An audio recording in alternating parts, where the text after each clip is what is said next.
오늘 본문 말씀은 사사기 5장 11절로부터 15절 말씀까지입니다.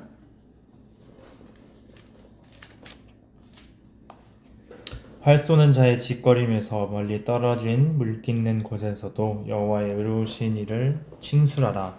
그의 이스라엘을 다스리시는 의로우신 이를 칭술하라. 그때 여호와의 백성이 성문에 내려갔도다. 깰지어다 깰지어다 드보라여 깰지어다 깰지어다 너는 노래할지어다 일어날지어다 바라기여 아비노함의 아들이여 내 사로잡은 자를 끌고 갈지어다. 그때 남은 귀인과 백성이 내려왔고 여호와께서 나를 위하여 용사를 치시려고 강림하셨도다.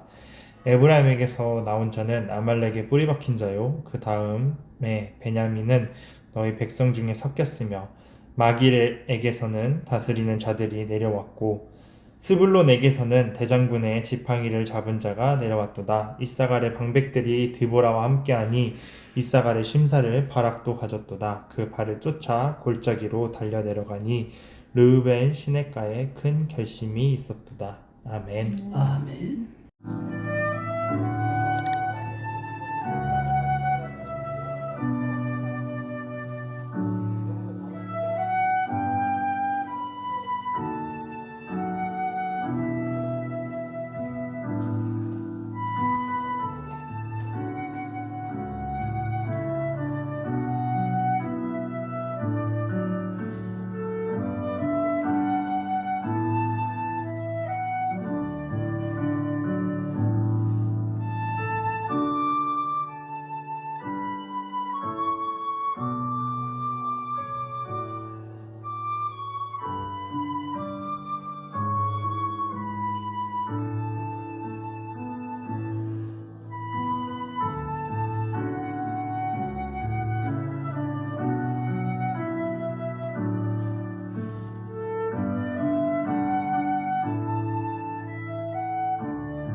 오늘 본문 말씀 사사기 5장 11절부터 15절 말씀을 보니까 이스라엘의 통치자에 대해서 나오죠. 이스라엘의 통치자는 누굽니까? 하나님이시죠. 하나님은 이스라엘의 의로우신 통치자이심을 찬송하는데 이스라엘의 통치자이신 하나님은 어떤 분이시냐? 의로우신 분이시죠. 하나님은 의로우신 통치자이시다 라는 말입니다. 하나님은 이스라엘 백성들의 회개 없이는 용서치 아니하시죠. 그뿐만 아니라 하나님께서 몽둥이로 사용하시는 이방 나라가 선민에 대한 가혹한 행위를 할 때, 그때나 하나님의 백성들을 고의로 해칠 때에는 엄히 징벌하시죠. 고로 하나님께서 다스리는 나라만이 공의가 실현되고 의로운 나라가 형성되는 것이죠. 그 다음에 이스라엘의 통치자이신 하나님께서는 어떤 분이시냐? 사랑의 통치자시라는 거예요. 이스라엘을 버리시지 아니하시고 구원해 주심을 진정 사랑의 통치자의 의지에서만 찾아보게 될 수가 있는 것이죠. 이스라엘 백성이 수없이 하나님 앞에서 범죄했지만 그래도 하나님의 아들을 채찍하여 잘못을 고치시고 악한 자의 손에서 건지시며 악한 자가 해하지 못하도록 지키신 분이시라는 거예요. 이는 선한 목자의 통치자가 아니고 무엇이겠는가 우리가 한번 생각을 해봐야 되는 겁니다. 그래서 하나님은 선한 통치자시라는 것. 그 다음에 이스라엘의 통치자이신 하나님은 영원하신 통치자라는 거죠.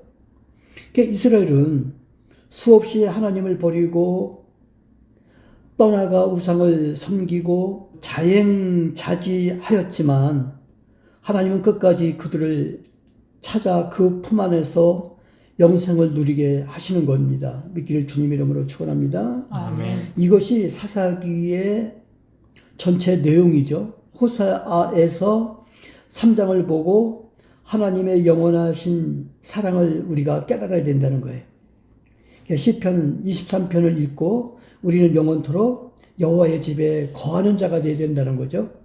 그래서 방금 얘기했듯이 호세아서나 아니면 그 시편 23편 그 말씀을 통해서 우리는 하나님의 사랑 또 하나님의 돌보심 우리들의 영원하신 통치자이신 하나님을 믿고 의지하고 따르겠다라고 결심이 우리 모두에게 있기를 주님의 이름으로 축원합니다. 아멘. 말씀을 마칩니다. 하나님의 백성된 성도들은 하나님의 선하심을 맛보아 알아야 하겠죠.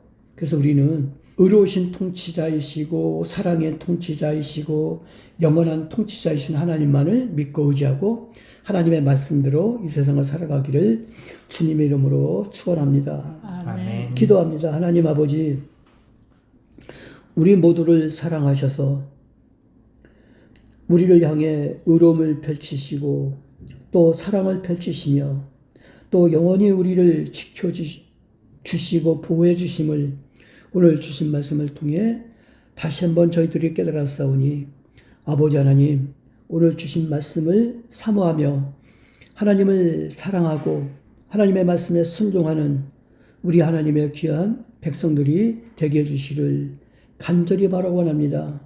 주님의 은총과 사랑 속에서 날마다 우리의 믿음이 성장하게 해주시옵소서.